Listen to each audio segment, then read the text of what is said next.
Did you know that you're listening to a podcast that is extremely unofficial, but also extremely about unsolved mysteries? I think they do at this point. 5 listeners.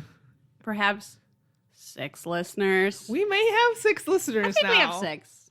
But I'm going to keep referring to 5. I think that's just become our thing. Yeah. So It's so witty. yeah, thank you so much to everyone who said how much they enjoyed our collaboration with Mike and Josh from the Uncovering Unexplained Mysteries podcast. That was awesome. We got really great and sweet feedback. We had a little like influx of iTunes reviews, which you guys are fucking hilarious. Yeah, they're moving. I was thinking of what adjective I wanted, but Each one gets funnier and funnier. You people need a podcast because I think you might be funnier than us. the idea of there being so many Robert Stacks, it's like an army of trench coats marching behind us in That support. review is so funny. Someone is making their husband listen, even though he doesn't watch Unsolved Mysteries. He apparently really likes the podcast though. So But shout out to him. He refuses to watch Unsolved Mysteries, but likes the podcast. I don't get it, but I love it. So Yes. thank you. Someone mentioned when they were making fake Blockbuster accounts so that they could get free trials and get Unsolved Mysteries back before it was on any streaming service. Which, you're an American hero, and you deserve a Medal of Freedom. Oh my god. So thank you guys so Yes, we love it. much. We loved reading the reviews. We loved the comments. We got comments on Facebook and Instagram. We even got an email from people saying that they loved the podcast we did with Mike and Josh and that they're really enjoying ours. So Yeah, it's awesome. it's been really fun. So thank you so much. It was just Thanksgiving. Yeah, how was your Thanksgiving, Samantha? Even though we just talked about it for like an hour before we recorded. How was your Thanksgiving? My Thanksgiving was really nice. I don't have a lot of family obligations. It's just my immediate family, and we have kind of a low-key meal, and then we usually either play board games or watch TV, which is what we did this year. Go Black Friday shopping at our leisure the next day. It was just really nice. How was yours? I know you didn't get to go see your family. I did not because of my stupid, dumb dog, Lenny Briscoe. Who has worms? Who has worms. We stayed here. It was actually a very nice, relaxing day. I slept in and then almost immediately took a nap. It So sounds lovely. that was lovely. And your dog's fine, right? He came to you with heartworms, and he's being treated for that. But he's supposed to be like on death's door. I'm supposed to be looking at my dog going, oh my God, will my dog make it? yeah, he's supposed to be lethargic and He's supposed to be barely eating. Not true. He's supposed to be like barely moving again. every time I Not come true. over, he tries to run around the entire house. She's not supposed to do. My dog loves Samantha. And so whenever Samantha comes, he's like, yay, Samantha's here. Woo. And then we have to be like, no, don't run around. You're going to have a stroke. Yeah, because the worms could like cause him to have a It's blood gross. clot. Let's not even think about it. Ugh, It's so yeah, disgusting. we won't gross out our listeners. But he's fine, right? I mean, he's supposed to be quiet, which is We've why you got- stayed here with him. but- Yeah, we've got one more month of this. So he should be done by Christmas. Fingers crossed. I think he had one worm and it's gone. But he seems fine. Yeah, we just made like a big meal and we did get to binge watch some TV, which, Nice. as I said, I thought was the real purpose Of Thanksgiving. of Thanksgiving. Yeah, that's what Binge watch the television show of your choice. Yeah. So I had a little TV to catch up on. So I watched Stranger Things 2. I watched the end of the Law and Order Menendez. Did you Nice. watch that?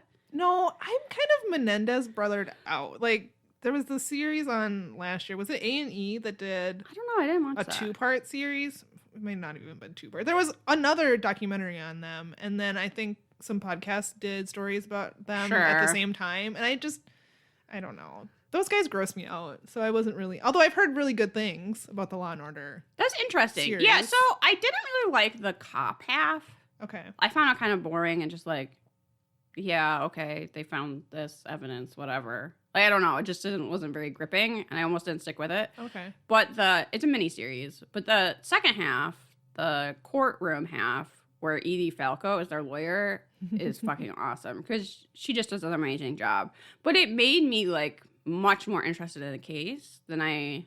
Oh, interesting. So now I sort of need to like learn more about it and find out how accurate that was because I ended up feeling really bad for them, and I don't know if I've heard that too. I don't know if actually. I'm manipulated by the power of Edie Falco, where I'm like, no, this isn't fair. But I finished watching that.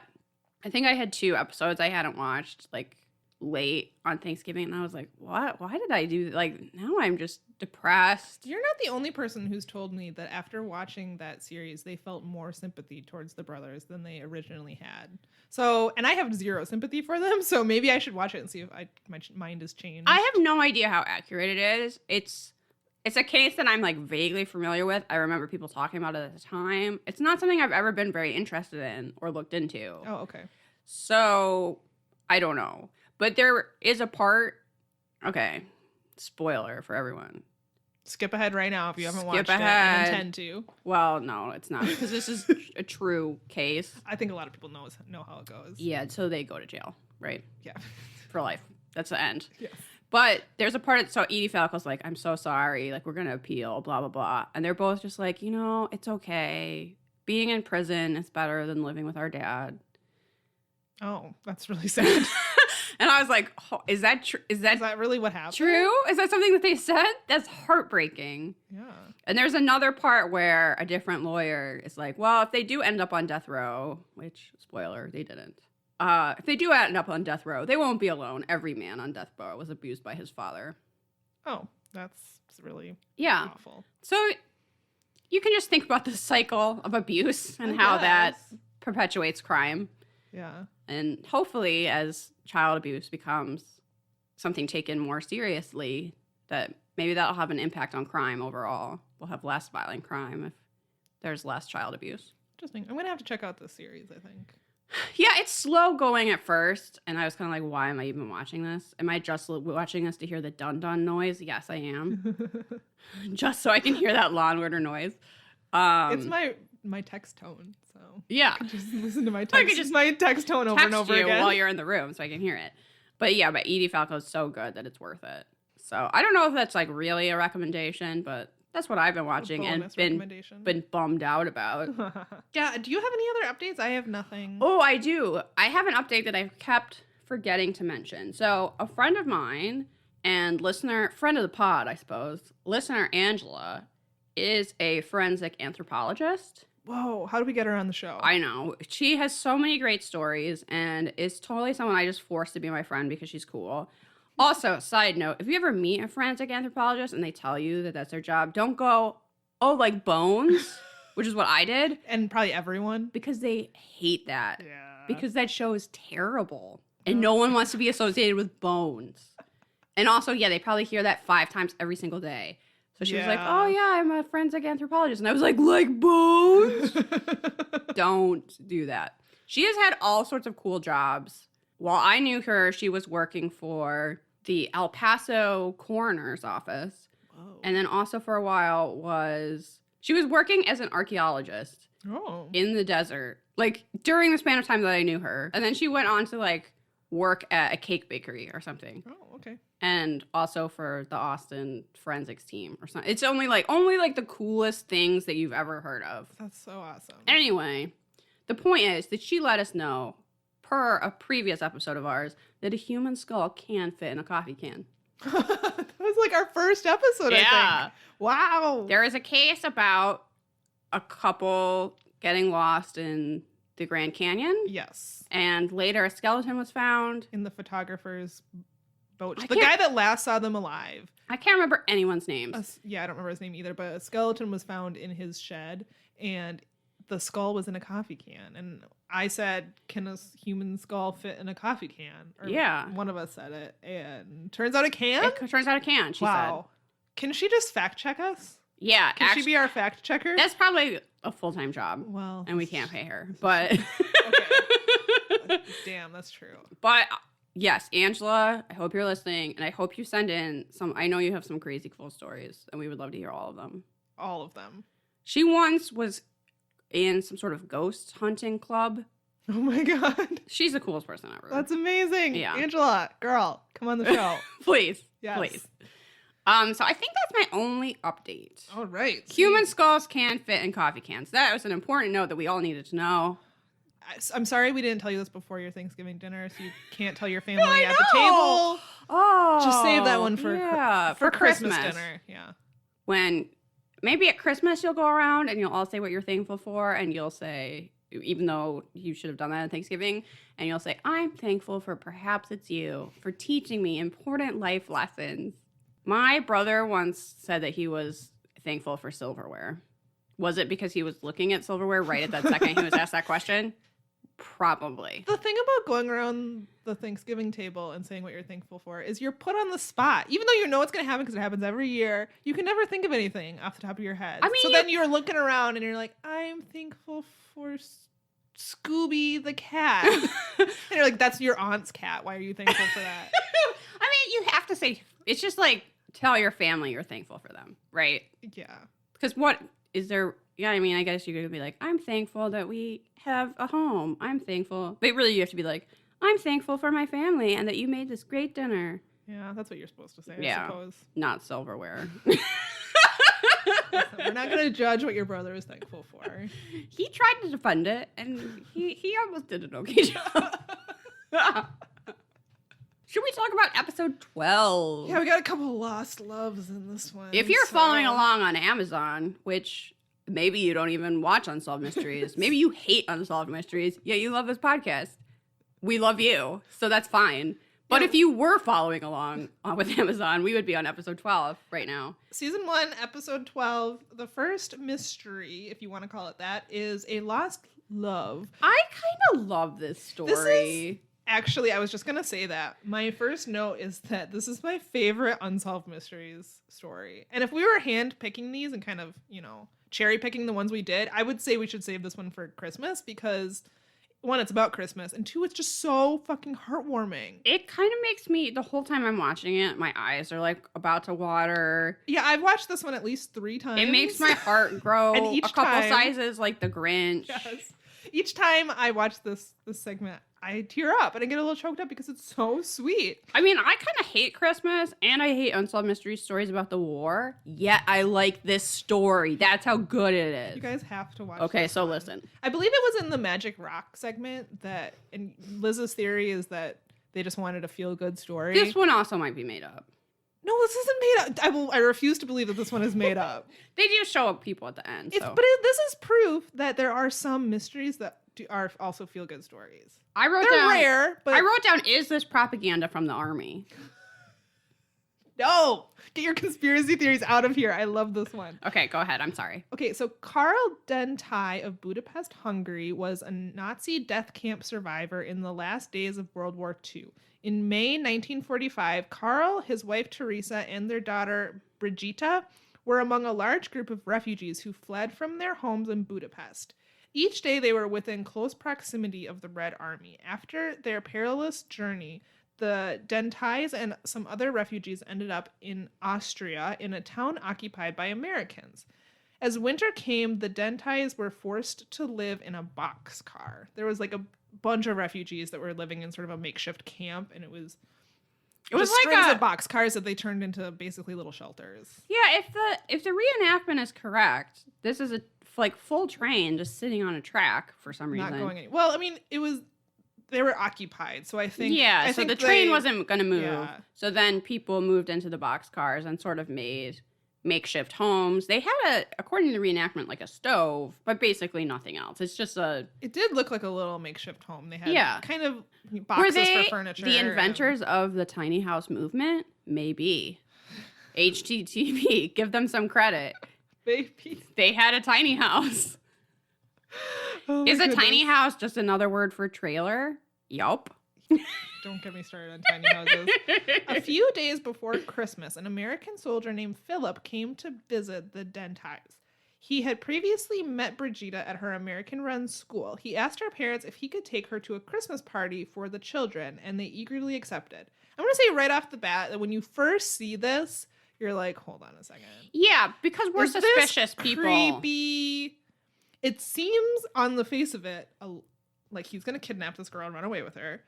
Fortunately, that's not what happens. I mean, we watch so many things where if someone came up and was like, hey, can I take your kid somewhere by myself? Like, that never goes well. You immediately think of, like, Albert Fish, right? Coming and taking this girl to a party, quote unquote, and then murdering her. Whatever happened to Johnny. Yeah, exactly. And you're like, no, don't. Or at least, why couldn't the whole family go to this Christmas party? I kind of thought about that, too. But it sounded like it was just for the kids. I don't know. Whatever. It wasn't clear to me why the It family actually didn't turns go. out fine, so we don't need to be suspicious bitches about it, but We just are by nature. we're just so like, what's up with this? it comes up.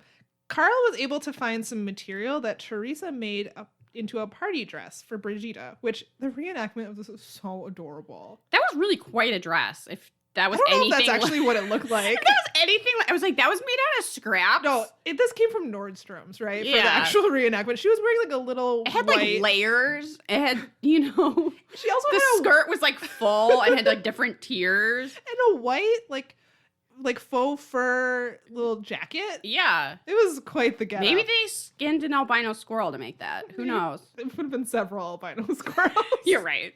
But it was really, really cute. It's so cute. It's kind of like the dress from She's a Small Wonder. Yeah. That robot girl. Or a Christmas Carol. Yeah. So cute. That night, Philip came in a Jeep and took her to the party. While there, she remembers feeling very safe and happy for the first time in a while.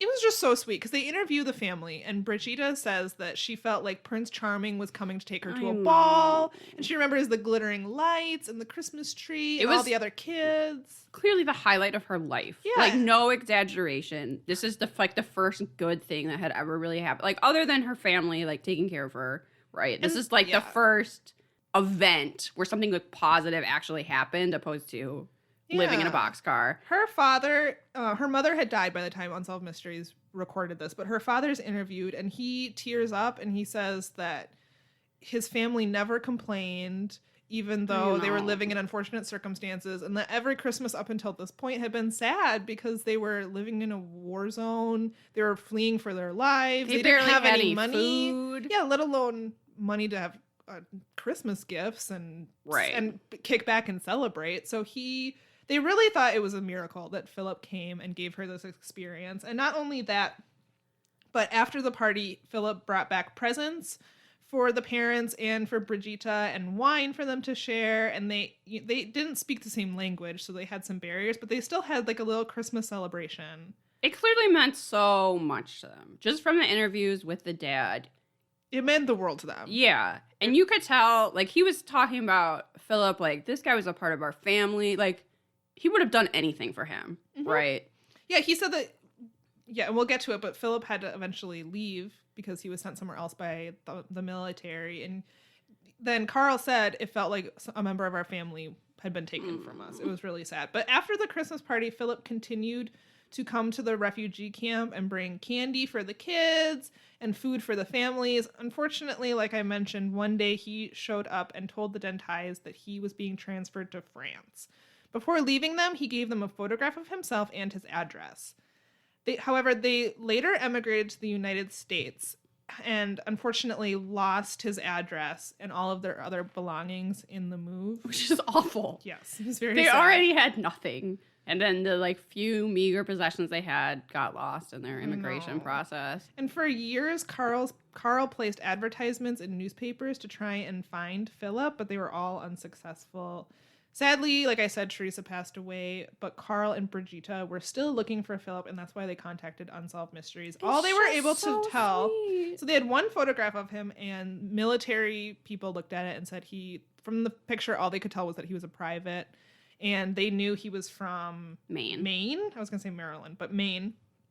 However, hours after the broadcast, Robert Stack says a viewer named Polly Dofty of Augusta, Maine, called the telecenter and said that her cousin, Philip Pelletier, was the man that the Dentais were looking for. He's now living in Hammond, Indiana. He was quickly put in contact with them, and on December 28th, 1988, he and his wife were reunited with the Dentais 43 years after they had first met. They looked at photographs together. They filmed the reunion, which Unsolved Mysteries often does. And yeah, it's the sweetest fucking thing you've ever seen in your life. I loved every second of it. They're talking about it like, it's just been 43 years and they never stopped thinking about this person. And they're like, it's almost as if no time has passed. Right? She was a small child the last time she saw Philip, and now she's a grown woman. And it's just like, this meant the world to me. Yeah. The thing about these lost loves where they film the reunion is sometimes they're awkward because there's cameras there and you haven't seen these people in a long time. It really looked like these people hadn't spent a day apart. Yeah. It was lovely. Can I talk about how much I love Philip's pad? Which has, like, acid green shag carpet. It was great. I also want to clarify, when I'm talking about like, oh, I love so-and-so's beehive hair and I love so-and-so's shag carpet, I'm not saying that ironically. Like, Some people might think that, but this is Liz's aesthetic. I'm not saying that to be mean. Like, I think that's awesome. Yeah, Liz wants her house to look like this. Exactly. So I'm like checking out Philip's pad. Like, I hope no one has changed anything. This place is amazing. I loved it. Yeah, it was. He so seems sweet. like the sweetest, nicest guy. Yeah, he Unlike was. every other dude that we talk about in Unsolved Mysteries. This guy was great. This guy, Philip, thank you. Yeah, and to think that he was just a private in the army, like he didn't have to do any of this. He didn't have to bring food and candy to the kids in the refugee camp. He clearly just like actually had compassion for people. Yeah. And it's schmaltzy, but it is a lesson that if you have the capacity to do something nice for people, even if it's a small gesture, yeah, do it. It might not, I mean, him taking her to a Christmas party probably was a small thing for him, but to Brigitte, it was the highlight of her life. Like, she remembers this 40 years later, how she remembers every second of it and how it made her feel. It was a sign for her that good things could actually happen, and I'm sure that helped her in the rest of her life. Oh, and like, for sure. As they, you know, it's interesting to watch these unsolved mysteries. We talked about another case where you actually see this like American dream thing happen, where people leave a war-torn region and come to the United States, and it seemed like things worked out pretty well for them. It took a while to immigrate. Yes. And it just kind of makes me sad because I don't think that's possible anymore. I know. Where it's like you can't carve out a middle-class existence the way that you could. Attitudes towards refugees. Yeah. So clearly things have changed. But yeah, Carl mentioned Samantha's at one like, point, Liz, this isn't time for a political rant. Yeah, we're gonna. This is a sweet Christmas story. But I was just like, oh, yeah, here we are turning refugees away. Yeah. And here's this amazing story about these people that, of course, deserved a chance at a better life. I know. Anyway, sorry, go on.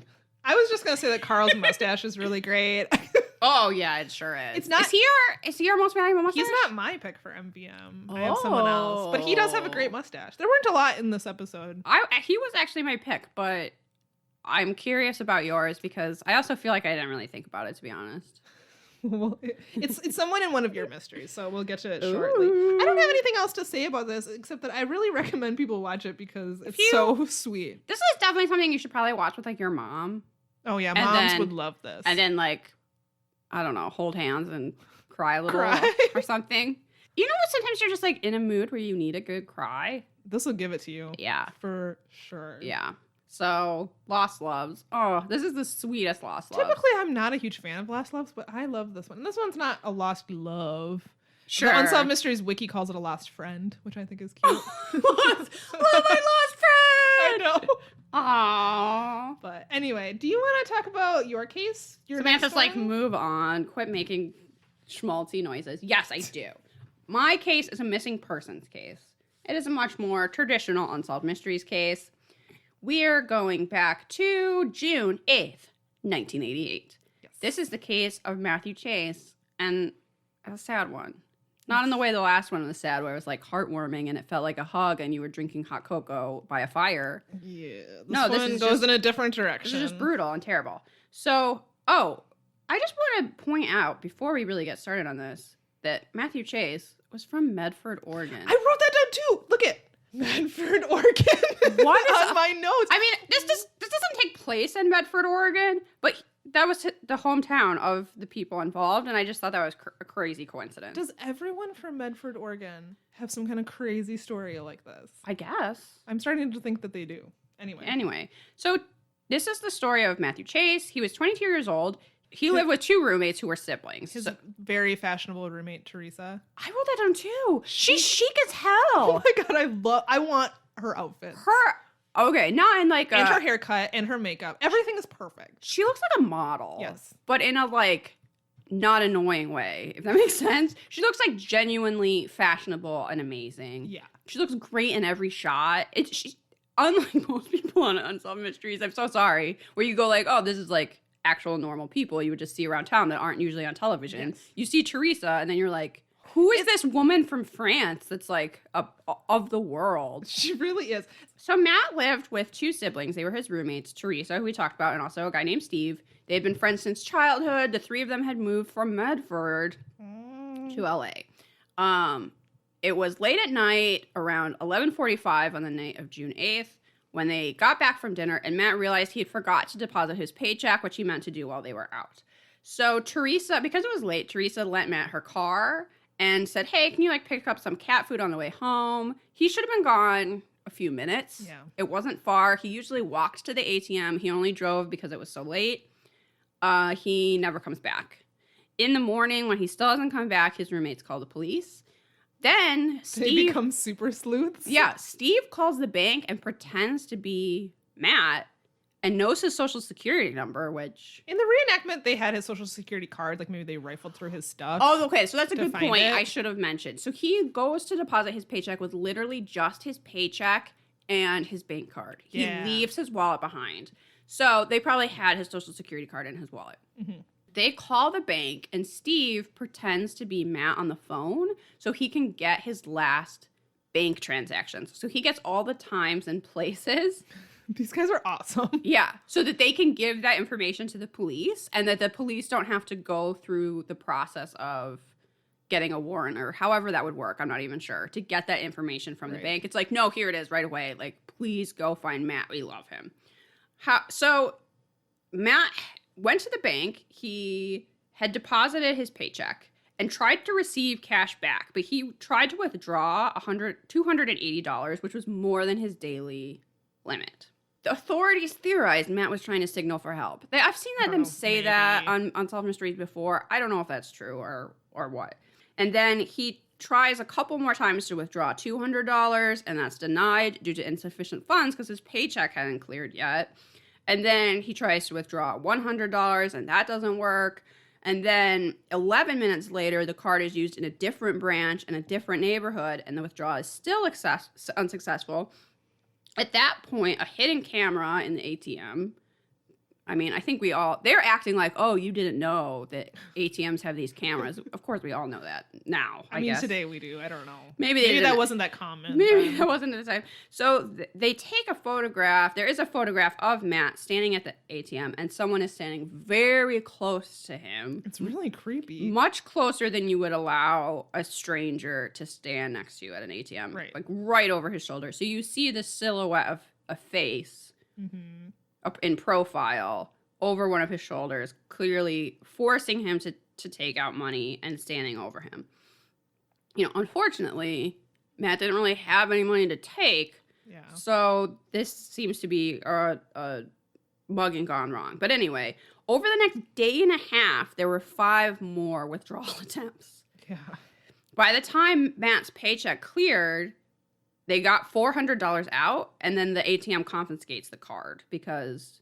Clearly something fishy is going on. Yeah, the bank knows that something fishy is going on. And then also they wanted to fingerprint the card to see if his mugger's fingerprints were on there. Sadly, they were not.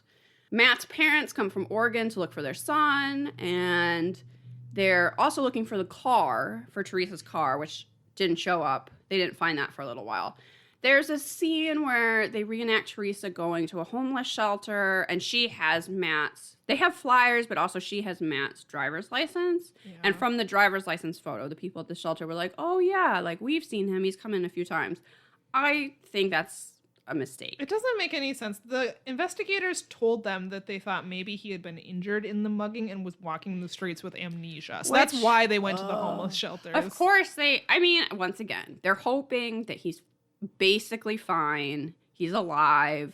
He just doesn't know who he is, and he's wandering the streets with amnesia, and that's why he would go to the soup kitchen to try to get some food. And the guy that Teresa talked to who said, oh, yeah, he didn't recognize Matt from the flyers, but when she showed him the driver's license, he said, oh, yeah, I guess he has come in. Is he tall and lanky?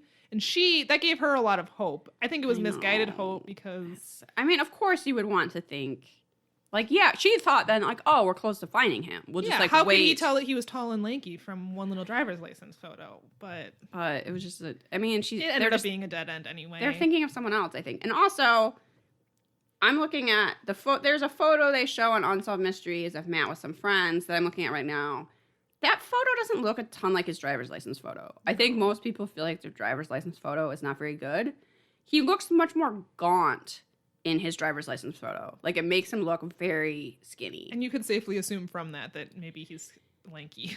Yeah, also, yes. And skinny. And I mean, he was, according to this, 6'2" and only 150 pounds.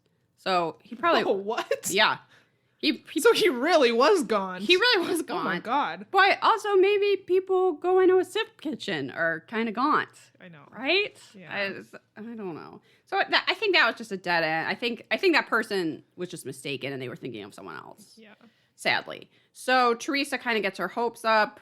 No, sorry. I hate to tell you. They don't find him alive and well. No. 3 weeks after the disappearance, they find Teresa's car, which it says close to where he vanished. It took him 3 weeks. I don't know why. I didn't understand that. Did they dump the car later? Because it seems like they would have found it if it was close to where he vanished. That's a good point. I was just assuming they did a bad job looking. Well, maybe that was it. But also, Matt's parents are there looking. I have more faith in them looking for the car than the police that were like, maybe this isn't a normal thing. But it was an in-depth investigation, Liz. Okay, so the car had been wiped down from fingerprints. And they do make a point that if you were to go fingerprint my extremely dirty car right now, it would be covered in my fingerprints, because when was the last time that I cleaned the interior of my car? Let's not even think about it. But this car has no fingerprints, right? It's been wiped down. They find a bandana in the car that might have been used to wipe down the fingerprints. And Unsolved Mysteries shows you a photo of it. They don't really go into depth about that bandana, but the bandana is clearly marked for the gang Los Playboys, which is an LA-based gang.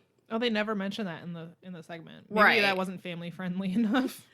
But it has like the insignia of the gang, like painted or screen printed right on the bandana. Like, I'm not some sort of gang expert, but it's obvious. It's obvious that that's what that is, and I'm sure the police knew that. But I don't know. Maybe they didn't want to say it, scapegoat people or whatever. I don't know. So the original segment ends. They're hoping that they find him safe and alive. And do they? No, they don't. Yeah, there's an update. It's not super On great. September 17th, 3 months after Matt's disappearance, his remains were discovered in Pasadena. His body was not identified as Matt until March 29th of 1989 because identification was delayed and some difficulty in tracking down Matt's dental records. Yeah. He was killed by a gunshot wound. It seems pretty clear that he was mugged at the ATM. His mugger made him go to different ATMs trying to get some money out of him. He didn't really have any money, so they had him for at least a day and a half, making him go to random ATMs, and eventually shot him and dumped his body in a ravine in Pasadena. This case is still unsolved. Yeah. They had a computer-generated, picture of the guy that they created from the ATM photo, which, 1, looks super creepy, and 2, doesn't look like the ATM photo at all. Here's the thing. CSI and other shows have made it seem like if you have a crummy photograph of someone, you can enhance that photograph. To the point where it looks normal. To the point where you suddenly have a clear, crisp image of what someone looks like. This is a 80s ATM. At night. At night security camera. That data isn't there to enhance. It's just blurry pixels. Yeah. You can get sort of the outline of this guy's nose, but people on the Unsolved comments were like, this needs to be re-examined. This photo needs to be enhanced. We need to be getting 3D, that's just not there to pull out. There's not enough of the original image. And even if there was, it's a very small part of this guy's face. I don't know that you could. People were saying oh, this looks exactly like my neighbor. And Unsolved.com is going please contact us. This could be almost anyone. It really could. And the artist rendition that they created, terrible. Looks like his face is made of wax. It's so bad. It's not helpful at all. And they kept referring to that instead of the actual photograph, which may be because the photograph is so creepy. But I was no one is going to recognize it based on this terrible composite sketch that's you just kind of get the shape of a nose. Like nothing. It's like a lumpy, melty face. I don't know. It's super creepy. We'll post it on Instagram. I mean, this is a very sad case. I think people on the internet, just looking at various comments, get worked up about it because it's something where it's very easy to put yourself in the victim's shoes. Mm-hmm. It's very easy to imagine yourself getting kidnapped at an ATM. Like, who doesn't use an ATM, right? So I think a lot of people really would like justice for Matt because it's sort of a perfect victim thing. It's very hard to blame the victim in this case. Not that you should ever do that, obviously, but I think a lot of people watching this story get worked up about it because they're like, oh my goodness, that could have been me. Well, yeah, bad things could happen to any of us, but in this case, it seems like, you know, he didn't do anything wrong, quote unquote. He also was so young. His friends talked about how much they loved him. Yeah. And they tried, his friends and his mom and dad tried so hard, and you feel so bad for them. Teresa clearly really cared about him. I saw some comments, I don't know if this is true, but apparently he was like that really goofy guy in high school. He had like a sort of new wave Flock of Seagulls hair for a while. He brought a mannequin to the prom. He just seemed like this like goofball, Ferris Bueller type guy that everybody loved. And this is a really horrible end to that. Life's so young. I know.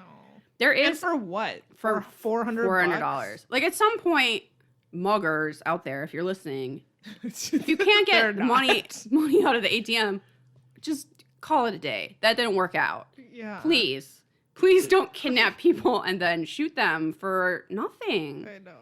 This guy was 22. He didn't have any money. No. He's just starting out in Los Angeles. Ugh. It was really sad. If you're interested in this case, there is a Facebook group that's relatively new called Justice for Matthew Chase. Oh. I think it's actually Justice for Matthew Marshall Chase.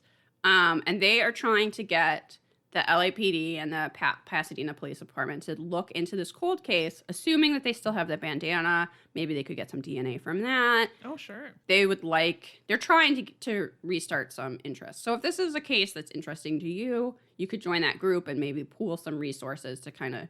It seems like it's connected to the gang Lost Playboys, but...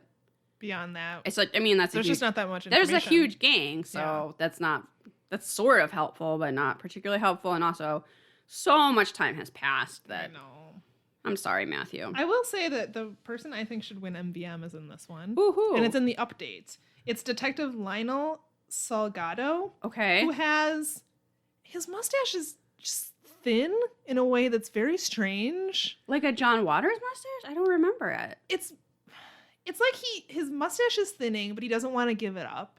So he keeps hanging on to the mustache. Because you can see that the hair on his head is thinning too. So he's holding on to it. And I'll post it on Instagram. I just think it's comical and kind of great. It's like he had the cop mustache in his prime, but now it's kind of thinning out. The glory days are past. He's not ready to part with it. I thought it was a great mustache. A unique mustache is why I picked it. I think that should win. I honestly don't remember it, but I think I was just kind of bummed about Matt. I don't think I was thinking about mustaches at this point of the segment. This was a bummer. So, yeah, that's the story of Matthew Chase. If you would like to leave a little memorial for him, he is on Find a Grave. Let's move on to our third case. This is a murder, an unexplained death. This is the murder of Mary Lou Jerry. So on the morning of February 14, 1986, Mary Lou Jerry, a young affluent Houston woman, was found in her home, shot 4 times. She was rushed to the hospital and pronounced dead soon after. Mary Lou had been murdered, and her parents are convinced that her husband, Stephen, was the killer. However, Stephen has repeatedly maintained his innocence. She had called her mother, Maria Serrato, and asked her to go over and help prepare for a lunchtime party. Mary Lou's mother was interviewed for Unsolved Mysteries, and she describes going over to her daughter's home, and basically there was no sign of anyone. She went to the back where she found Mary Lou lying on the floor. Her mom said that she looked like she had fainted, and so she started to kiss her face and kind of like poke at her. She's like, giving her a little slap on the cheek, like, come to. Yeah, that's not very effective. But Mary Lou had already, it turns out it doesn't matter. Yeah, she had been dead for a while at that point. At 10:30 a.m., The paramedics arrived and tried to revive her. They injected her heart with medication to try and restart it, but unfortunately she was already dead. Also, unfortunately, this procedure later made it impossible to determine the exact time of her death. She had been shot 4 times with 2 different guns, a 38 and a 22, but there were no guns found in the home, nor was there any physical evidence of a break-in. The front door was wide open. In her bedroom, her jewelry box was open.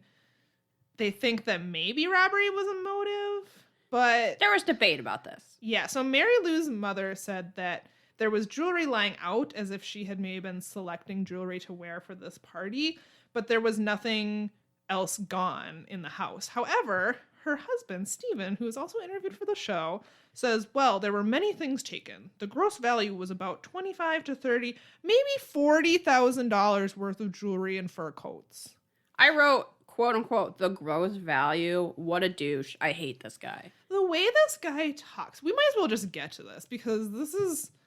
He's the type of guy that, first of all, is wearing a sweater like tied around his shoulders, like a country club bully in an 80s movie. Yeah. Who's like gonna go pick on poor kids. But also just the way that he talks like he's in a business meeting and isn't talking about his dead wife is disgusting. It's all about him, and also he never says that he loved her. No, and he calls her an individual. He said at one point, it was the most fulfilling relationship I've ever had with an individual. This is supposed to be his wife. And what? Not his employee. The other thing about the way he's talking is you can tell the entire time he's trying really hard to think of nice things to say. Yeah. He keeps looking up, he keeps pausing and saying, and kind of looking sideways. Like you're trying to recall things. I feel like he came up with these things to say before the interview, and he's sitting trying there to remember them. It's such a contrast to, in the Thanksgiving special, we talked about the Southside Strangler case, and there's the husband from Wales talking about how much he loves his wife and how much and it's just like, it's moving. And this guy is just like, oh, it's the most productive I have. Like, what? You expect him to pull out like a chart and like prove that his like personal wealth increased during the time of his marriage as if that equals love? He never said anything that felt personal. He never mentioned how much he loved her, how sorry he is that she's dead. It was... I mean, I don't know. It doesn't make him a murderer, but it does mean that I don't like him. Well, yes. At the very least, I think he's a huge dick. Jag-off, yeah. Yeah. So he, of course, claims that in their 3 years of marriage that they were happy and productive, whatever that means. Mary Lou's mother says that it was a torment of a marriage. The last 2.5 years, which was... They were only been married for 3 years. Yeah, it's really sad. Her mother says it was nothing but crying. They were constantly fighting over money. Investigators viewed Stephen as one of the possible suspects. He owned several handguns, which were tested by the police ballistics lab. However, the results were proven that they were not used in the shooting. He also gave the police a detailed account of his movements on the day of the murder. Normally, he worked from home and rarely got up early. However, strangely, he changed up his routine this day and basically went all over town making sure he was seen with people. Getting receipts. Oh, did he also go back the next day and remind people they had seen him the day before? Yes. Yes, he did. Not suspicious at all. You know how you go to Dunkin' Donuts and you buy some donuts and they probably don't remember you because how many people bought donuts that day? Think about the idea if you went back and then you were like, hey, remember when I was here yesterday? And they were just like, what the fuck? Yes. And, I mean, this is how weird it was. Everyone said that it was rare for him to get up before 9 a.m. And on this day, he woke up at 5 a.m. and went all over town, seeing all kinds of people. I like that he constantly... Look, I love to sleep in. Don't get me wrong. But I'm also not constantly bragging about my productivity. And this guy is like, she made me so productive. Also, I never get up before 9. Oh my God. From 7:30 when he called to check in on Mary Lou to 10:06 when Mary Lou's body was found, Stephen spent most of his time with witnesses who confirmed his alibi. A private investigator named Bill Elliott, who was hired by Mary Lou's parents, examined his alibi in detail. He says that the witnesses we interviewed indicated to us that it was not his habit of pattern to leave the house before 9 or 10 in the morning, In this particular day, he claims to have left the house between 6 and 6:30. When he left home, his first stop was at a 7-Eleven 2 blocks away and less than 5-minute drive. But according to Bill Elliott, there was a conflict as to the actual time when he arrived. He says, we interviewed the people at the convenience store where he first went, and it was their recollection that he did not get there until 3 minutes until 7 o'clock. A variation in the alibi that would have given him time to do things as far as get rid of evidence and that kind of thing. The curious thing is that Mr. Jerry had not only gone to these places that morning, but the following day he went back and reminded those people that he had been there the day before, which is something that I found unusual. No. Mm-mm.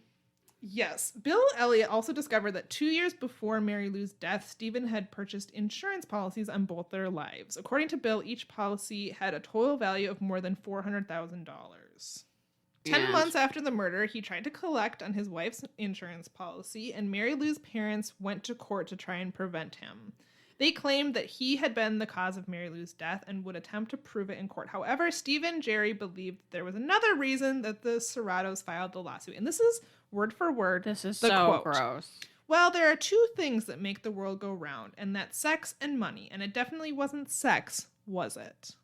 Those aren't word for word what he said about his dead wife's parents. I don't even know what to say. I don't know what to say either. He's such a tool. He's such a tool, and I wish that he was just an extra in an 80s ski movie. And it makes me mad that he's a real person. Mm-hmm. Strangely, just as the trial was beginning, Stephen Jerry and Mary Lou's parents reached an out-of-court settlement. But which side had requested the settlement? Stephen claims that it was the Serratos, and the Serratos claimed it was Stephen. So both sides point to the settlement as proof that either Stephen was responsible for her death or wasn't. I feel like the Serratos probably couldn't afford the legal fees associated with this becoming a lengthy trial process. The thing of it is that if Stephen's lawyer reached out to them and said, listen, we'll settle this out of court, that's kind of seems like they're admitting that the Serratos have a chance that they could prove that Stephen was responsible. Sure. If they reach out to Stephen, it kind of looks like they're just in it for the money, which is what Stephen is claiming. So, look, if they want to take his money, fine. Yeah. I mean, I'm fine with it. I'm fine with it. We never find out. Stephen's lawyer got the court records sealed, so we don't find out who it was who reached out. I mean, but the fact that it was Stephen's lawyer that has it sealed kind of tells you. I think you probably know what Liz and I think, but anyway. Yeah, well. The police continued to search for information about the two weapons that were used in the murder. Here is the quote that Stephen says at the end. No, I did not kill my wife. Mary Lou was the perfect woman for me. We had a wonderful life together, exciting. We traveled. We built one hell of a business. We were a fantastic complement to each other. Even in that, he's just bragging about how he has money. Like, oh, we traveled. Uh-huh. We had a business that made money. Money, money, money, money, money. Another sad thing was that her headstone was stolen later. Her headstone was vandalized. It was smeared with dirt and then stolen. So her parents had a new one put up, and the new one lists her maiden name. Good. But I don't know who stole her headstone, and that's fucking That's rude. really horrible. If you look this case up on unsolved.com and read the comments, everyone says that he did it. And I mean, no one says that he did it. Everyone says that he hired someone to do it. Well, yeah, I think this is like... It's clear that if he was responsible for her death, that there was a reason he went all over town making sure that his whereabouts could be accounted for. But a lot of people on the internet are saying, why has no one got this guy? And, you know, there's just not any evidence. This is all just... We can speculate about his attitude and how he talks about her. It doesn't mean anything. It doesn't mean he's a murderer. We have to acknowledge that. It's possible he's just a jerk and this was a home robbery gone wrong. They did have a lot of money. I mean, that's a fact. And maybe if he is right and up to $40,000 worth of stuff was missing, then... There's no evidence it could have been a robbery. Yeah, we don't know that that's not what happened. Is that my personal theory? No, but that doesn't mean that's not what happened. Yeah, we don't have any evidence. There's a reason he hasn't been convicted. The fact that she was no evidence, shot with two guns is strange. Yeah, that suggests that there might have been more than one person. I would think so.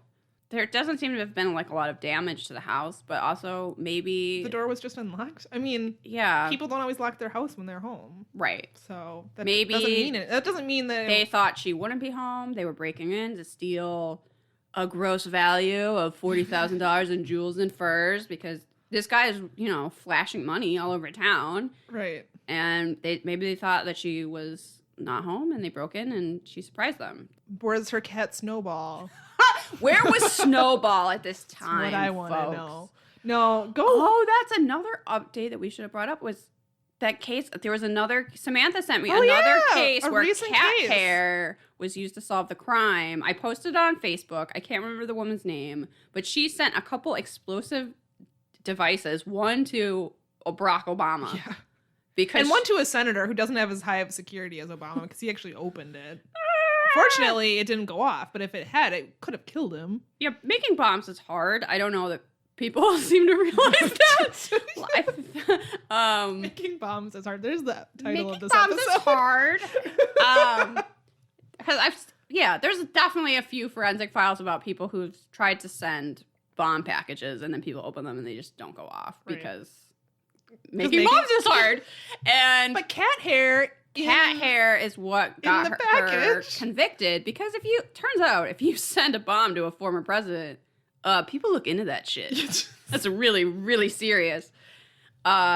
She was convicted based on the hairs of her cat. She was apparently mad that she wasn't getting her social security check or something. It was like a weird abstract problem that only existed in her mind where she like blamed the government for it doesn't really surprise. Her logic doesn't really make sense. No, big surprise there. But her cats were her downfall. So where was Snowball?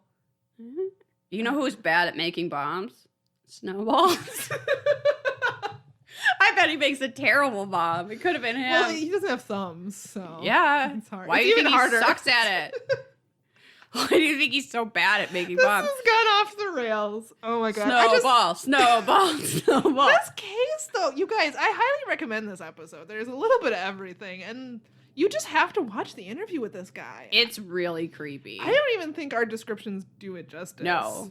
You're going to go, oh, Liz is always exaggerating. Liz and hyperbole are basically married, whatever. And then you're going to watch this and go, no, this guy's a creep. Just go watch it, you guys. That's all I have to say. If he was like even 1% likable, maybe we would be defending him more. But he's not. He's just a through and through creeper. I know. So, and he got all that insurance money. Ugh. Yeah, rich creepers don't get my sympathy, even if they're not murderers. So I'm not going to give him the benefit of the doubt. I'm sorry. No, I'm not. I'm not sorry. Don't be sorry. Not sorry for Steve. No. Should we move on? There's one more. This case doesn't involve Snowball. This is another lost love. I'm going to say... I wish it did involve Snowball, because then I might have enjoyed it more. I'm going to say that 2 lost loves in one episode of Unsolved Mysteries. I'm going to say right now, I just kind of tuned out. Too many. I had watched this one before, to be fair. Yeah. I couldn't really watch it a second time. I was just bored by it. I want this woman to find what she's looking for, but also this sort of seems like too common of a thing to put on Unsolved Mysteries. So this is the case of Dolores Valadez, and she is looking for her birth mother. She doesn't know her birthday for sure. She doesn't know a lot about her background. Her ethnic background is sort of ambiguous to the point that her daughter had trouble getting scholarships for school. She wasn't able to get a passport because she doesn't have like the proper documentation of her birth, which is super inconvenient and annoying. Yeah. So she believes she was born on September 17th, 1947. She was raised in San Bernardino by her stepbrother, Maria Valadez. Maria was a midwife and a medicine woman and clearly like a really pillar of the community figure where lots of people turned to her, but also were kind of afraid of her, it seems. Can I also say that she could have won MVM? I mean... I don't want to be mean about it, but she could have. Well, I'm not nominating her, so she's not going to win. Listen, Maria, girl, you rock it. Maria also has passed on, so... That's true. So she always told Dolores that she was left on the doorstep in a suitcase one night along with a black kitten. Which is okay. Something from a movie. Interestingly, Dolores, even as apparently as a small child, never bought that story. Like, it just in her gut, she knew that wasn't true. And so it sounds made up. So she would say to Maria, why don't you just tell me the truth? Which is kind of hilarious. A little child just being like, Maria, listen. Maria, tell me the level truth. with me. I'm sick of this shit. Okay. So Maria had previously adopted 2 children and told them who their biological parents were, but she refused to answer Dolores' questions regarding her family and also never legally adopted her, which is part of the reason that Dolores' paperwork situation is like so frustrating. Mm-hmm. Like, she sort of doesn't exist. Which is horrible. Yeah. When Dolores was in the 4th grade, Maria passed away, and then she was sent to various foster homes until she aged out of the system in 1965. When she gave birth to her daughter, Erika, in 1970, she sort of got reinterested in finding out who her birth family was, and she started off on this quest. She had the pretty clever idea that if she couldn't find a record of her birth, she would try to find a record of her baptism, which would not have occurred to me and is smart. So she did find a record of that in the San Salvador Catholic Church in Colton, California. And in her baptism record, her godparents were listed as 2 people that she didn't know. So she started looking into that. She also she knew that she had been hospitalized as a child. So she went and she got that hospital record. And interestingly, on that record, Maria is listed as her aunt and not her stepmother. And it also listed a different birthday. So is that like a clerical error? Is that her real birthday? Right. It sort of, brings up more information. Oh, something that I forgot was that on her baptism record, it also listed her mother as Esther Valadez, and that she was deceased. She doesn't know who that is, right? Yep. So was that an alias for someone? Was that actually her mother? There's a scene where she confronts her brother that she was raised with Maria, saying, when you were a child, you told me that you knew the truth and you couldn't tell me. And he denies having ever said that. And possibly that was just like a childhood taunt. Yeah. Possibly he knows something. She feels like people are still kind of scared of Maria. I would phrase it more as if people in her family know something, they just don't think it's something you should talk about. I don't know that they're literally afraid of Maria's ghost. But okay, so that's basically the whole story. She's trying to figure out her birthright. What this situation seems to be to me is that someone in the family had a child out of wedlock. It might have been a rape or incest situation. It might have just been someone that got pregnant really young. And so they weren't able to raise the child themselves. And they passed Dolores off to Maria, who was a midwife who had taken in other children. Yeah. And that there's something shameful about it, so that the family didn't want to talk about it. I think they even had an expert in the show that said something like that, basically. This isn't as uncommon as people think. And there's probably, that's probably the reason. I know you hear of, I don't know if you call them cases, but you hear of situations where someone thinks they have, say, an older sister there's a 15 years age gap, and then it turns out, oh, the person I thought was my mother is actually my grandmother. And the person I thought was my sister is actually my mom. And we've just been raised as if we're both. You know what I mean? Because it's too shameful. It's too shameful rather than admit that someone gave birth at 15 years old. I doubt this happens so much anymore, but I could definitely see this happening. If she was born in 1947, that there's some situation that the family didn't want to admit was happening, and unfortunately, she had to live her entire life not knowing who her real parents are. Yeah, and this is listed as still unsolved. This is like a personal thing. I don't know that we would know if she ever found out. Do you know what I mean? There's not going to be news articles about it. Right. So maybe she did find out. And people on the internet, very nicely, there's some Reddit threads and stuff where people were trying to do different genealogy research and help her out. And maybe some of that, maybe she'll come across that and that's helpful. But I also think it's very likely that she might have found out, and there's no reason why we would know. No. That's her private. Like, she wanted help finding her mother, but when she does, that's her private business. The internet doesn't have a right to know. Yeah, so I hope she seemed like a really nice person, and I hope that she found the answers that she was looking for, and yeah. I mean, and also that she just knows that has nothing to do with her, right? Like, clearly this is a family situation, and it doesn't sound like she had a really great life with Maria, and then she ended up in foster care, and maybe that wasn't great either. So, I mean, I hope she got the therapy she needed, I guess. Yeah. It's sad, but it's not very interesting. I hope that doesn't sound mean. No, I get what you're saying, because I don't even know if I made it through it the second watch. It's just boring, because like you said, it's really her own personal. I just think this is actually not that uncommon. And I understand that she appealed to Unsolved Mysteries, like, can you help me figure this out? Like, maybe someone watched the show and, you know, my, like, third cousin twice removed will watch it and knows the truth, but... I'm surprised Unsolved Mysteries didn't try and call it Satanism. Yeah. To make it more exciting. Does Dolores' mom have amnesia? Was she given away as part of a pact with the devil? There's really nothing sensational about this case. There's like a very well lit reenactment of a suitcase left on a porch that they keep showing. They clearly put a lot of effort into that vignette. But other than that, there's not a lot here, and I just wish the best for Dolores, and that's it. I mean, that's all we have. That's all. Should we rate this episode? Yeah. I'm curious to hear your thoughts on it. Well, okay, so our first category is mysteriousness. Not that mysterious. No. Thumbs down on mysterious for me. I have to go a thumbs down too. Well, the only one that I would say would be mysterious is your first one. Yeah, the Matthew Chase case is mysterious. I mean, it seems like it's gang violence, but we don't know who. Yeah. But that's not really enough to elevate it. I mean, for 1 out of 4, no, thumbs down for mysteriousness. This isn't an episode to watch if you are looking for mystery. No.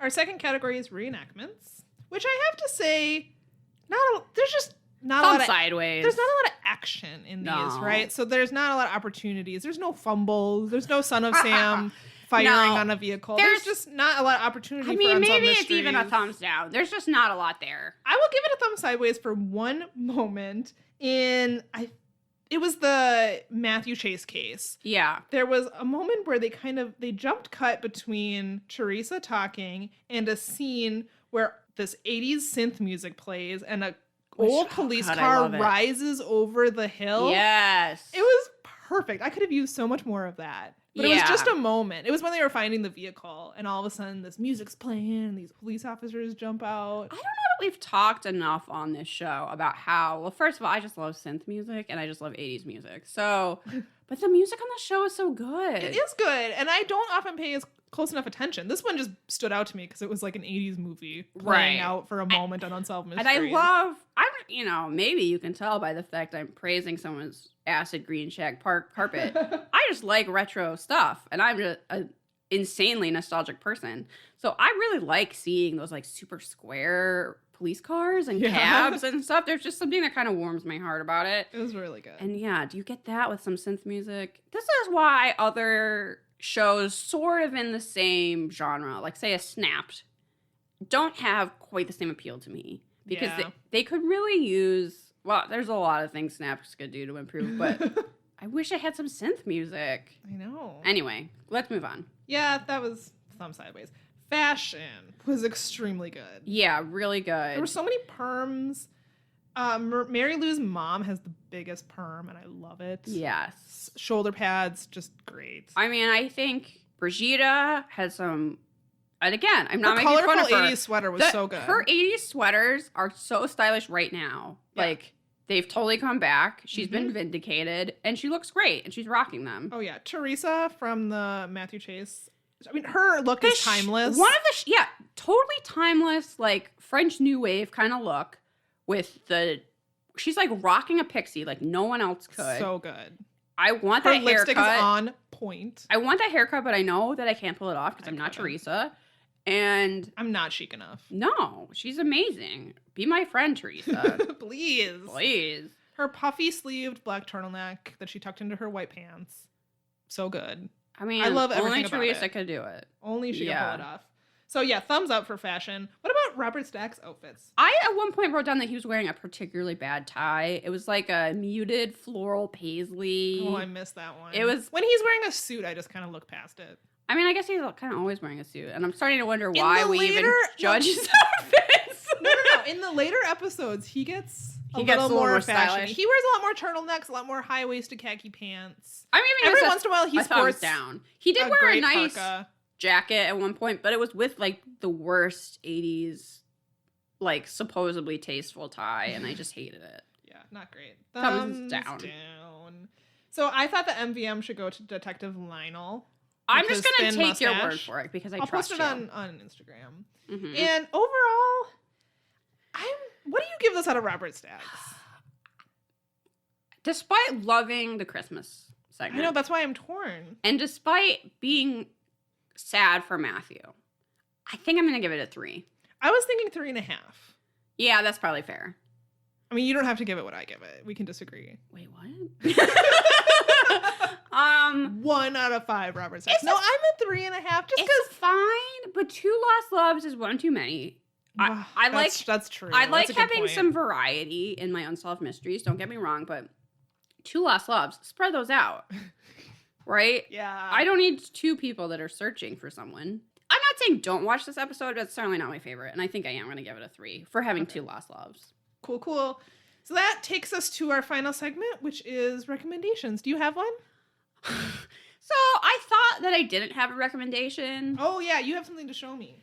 But then I remembered that yesterday on the internet, I accidentally stumbled upon something that made me hysterically laugh, cry, scream.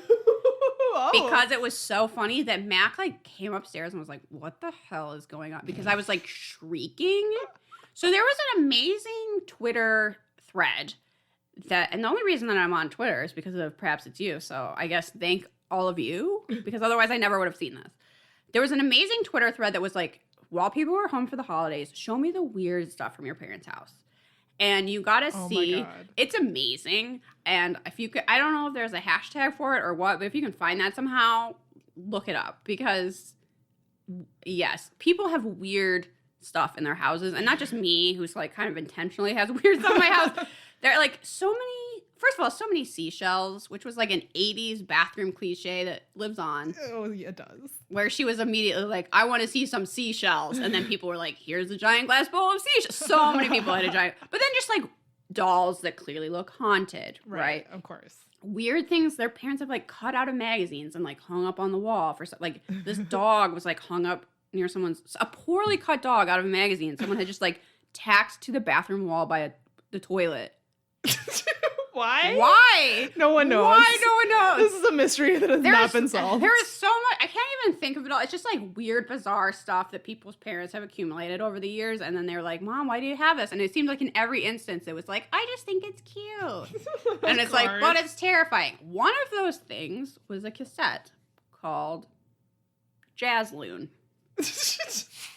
Wait, what? And this is what I listened to, and it caused me to hilariously shriek, cry, laugh. I'm going to play some of Jazz Loon for Samantha right now. I'm so excited. Are our recommendations getting even? I feel like Samantha always recommends something really practical, like a book, and I'm over here as an illiterate slob going, let me play some Jazz Loon for you. No, I want to see this so bad. Okay. Also, the loon being the state bird of Minnesota. Yeah, it's perfect. This intrigues me immediately. I have very fond memories of going to a cabin and hating everything about camping, but hearing loons.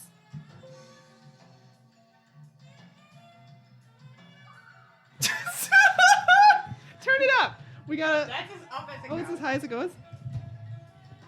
So it's like a loon got trapped in an elevator. It is some very, very smooth jazz, but also the bird calls of a loon at the same time.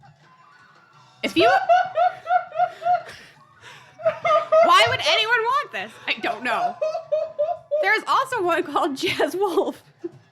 If you would like to hear some more sultry jazz music, but also a wolf howling at the same time. Samantha's crying now. Why? I don't know why. Oh This seems like one of those CDs that used to be sold at a kiosk where you would hit the little buttons and it would play the music for you. I also want to point out there's a little like pamphlet that This was Liz the has insert. pulled up. This was the insert with your cassette or CD. Authentic nature sounds with music. And this is from Northwood Press Inc.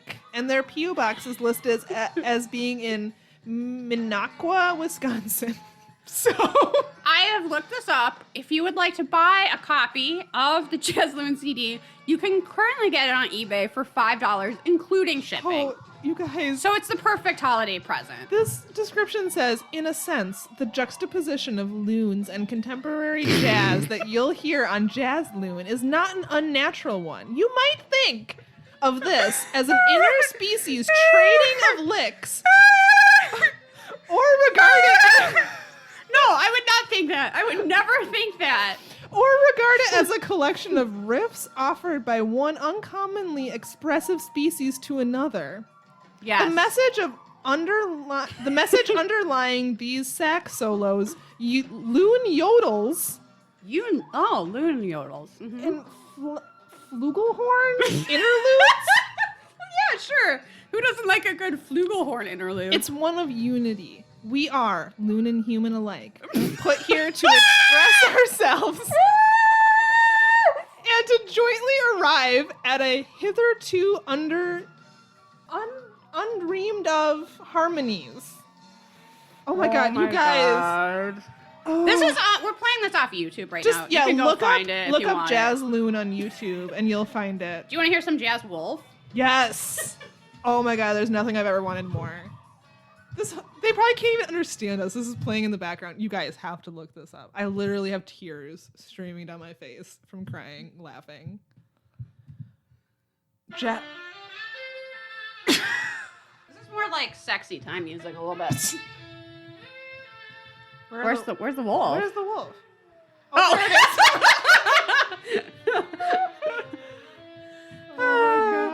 Jazz Wolf on eBay, a little bit more expensive. So How much is Jazz Loon on eBay? Did you say? It's $5, including the shipping. So if there's anyone you need a holiday present for, I highly recommend a CD of Jazz Loon, which they might not even be able to play. I would be able to play it in my car, though, if you got it for me, so. Oh my god. You could burn it for, like, all your friends. So $5 will get you gifts for everyone on your list. I was trying to convince my parents to buy it as a present for a few people, and they were like, absolutely not. I don't know. Oh my god. Oh, I hear it. There's also stream water sounds playing in this one. Yeah, Jazz Wolf is really an accomplishment for all of the senses. Nothing I could recommend could live up to Jazz Loon. That is so fucking funny. I like the idea of it like a loon and maybe like a little beret snapping his fingers in a dark claw. I don't know. God. Oh my god. Does that count as a recommendation? Yes. I don't know. You're welcome, everyone. I brought Jazz Loon into your life. Consider it a gift. Oh my god. So, I have a podcast to recommend. That's much more sensible and helpful, probably. I didn't really have a recommendation either until this episode when you talked about the tiny house. And I immediately knew what I wanted to recommend. It's a new podcast it's been out for like a couple weeks. It's already way more popular than we are. So a lot of you probably already know about it. It's called HGTV and Me. It's from Partners in Crime Media, and it's hosted by Rebecca Lavoie, who, if you're a true crime fan, you might listen to her other podcast. Well, she has two. She has a super successful Law and Order podcast with her husband. Oh, yeah. Her and her husband are also both true crime authors, very successful. They also have a great podcast called Crime Writers On, which if you just want to like kind of keep up with what's going on in the true crime community, because true crime podcasts and TV shows and documentaries are huge, and sometimes it feels like you can't even keep up. Spiraling out of control, yes. Each week they talk about something on that podcast and kind of rate it. They do true crime TV shows. They started with Serial, but then their podcast got really successful and Serial doesn't come out that often. So they branched out into reviewing other podcasts, other true crime documentaries. That's probably what's going to happen to us, too. They also give kind of news updates on what's going on in like actual in the world. Like they'll give updates on the Adnan Syed case and the Bo Bergdahl case, etc. That's not what I'm recommending, although it's a good podcast. HGTV is Rebecca Lavoie's new podcast all about HGTV shows. You guys, this podcast made me like cry, laugh out loud. The first episode I listened to. What kind of thing is it talking about? Well, their first episode is called WTF with tiny houses. So that gives you an idea. She interviews the latest episode that just came out this week. She interviewed someone who was on House Hunters, who is hilarious and talks about kind of the inside deets. How it actually works. Yeah, what's going on with House Hunters. Because don't they already own a house and it's like all fake or something? Well, yes. They don't really talk about that on the show, but they allude to it. Yeah, it's just so funny. So the first episode, they talk about everything that's crazy about tiny houses. People will call the show, and people that either she knows or who she's connected with online who also watch HGTV, and they just lament about how funny or ridiculous these shows can be. I will say I recently saw a news item that the Property Brothers were once chased by someone screaming open concept sucks. And surprisingly, that wasn't me. It's really funny because in their latest episode, you often lament about how you think open concept is dumb. Yeah. And they talk about that in their most recent episode about how if you have like tiny children, it makes sense that you'd want open concept because you want to be able to like see them at all times. But like once your kids get older, just sounds loud. It's short-sighted because once your kids get older, you don't want to see them at all. You want rooms in between you. It seems like it would be very loud. And also you would have like no privacy or space to yourself. If you're also a fan of the True Crime Obsessed podcast that's hosted in part by Patrick Hines, who is so fucking funny. Him and his husband appear in every episode. It's clear that they don't watch a lot of HGTV either, and she has them watch an episode of whatever they're talking about, and then you hear their commentary as they're watching it. So fucking funny. I just love it. You have to listen to this podcast. It's so good. HGTV and Me is what it's called. Into it. You would definitely be into it. They haven't done Property Brothers yet. They did Tiny House. They did Tiny House everything because there's multiple shows about it. They did Fixer Upper.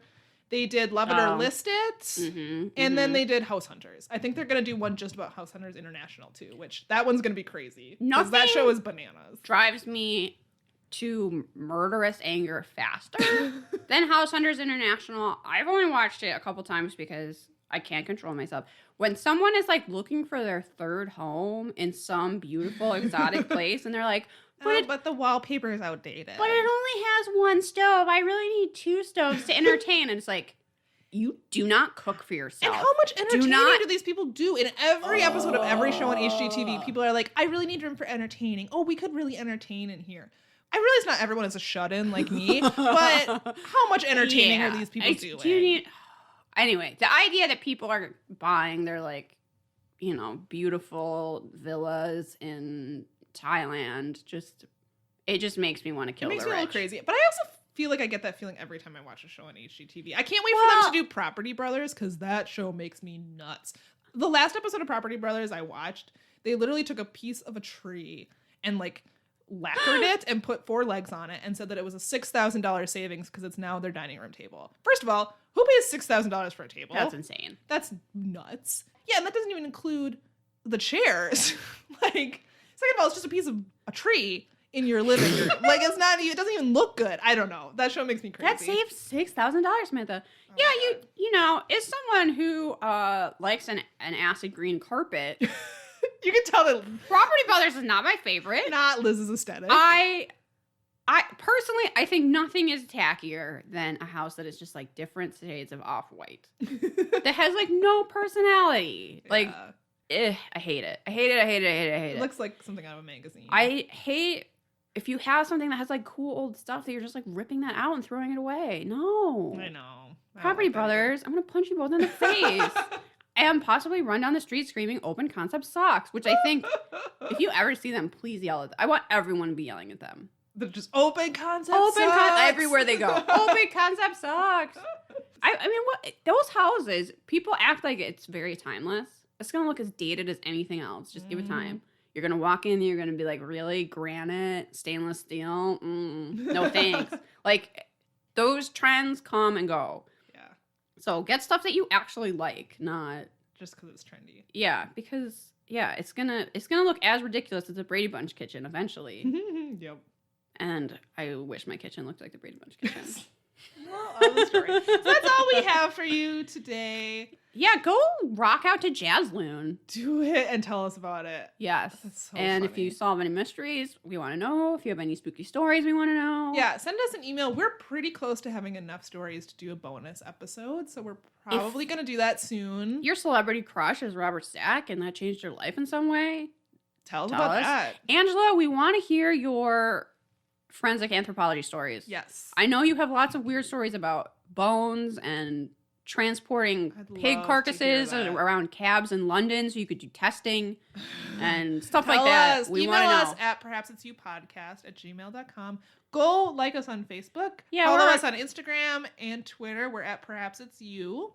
YOU. Check out our website. We're going to have our gift guide up until Christmas. Yeah. So if you are looking for a gift for a weirdo in your life, if you know or someone your favorite podcaster that would like a beach blanket that says sunbathing for Satan on it, there's a link. I want to be your friend, first of all. Second of all, you can go find them a gift on our website. It's perhapsitsyou.com. There's a special page just for our gift guide. Yeah, because why did we do that? Because we wanted to. Yeah. This is our podcast and we do what we want. All right. Bye, 5 listeners. Bye. Bye.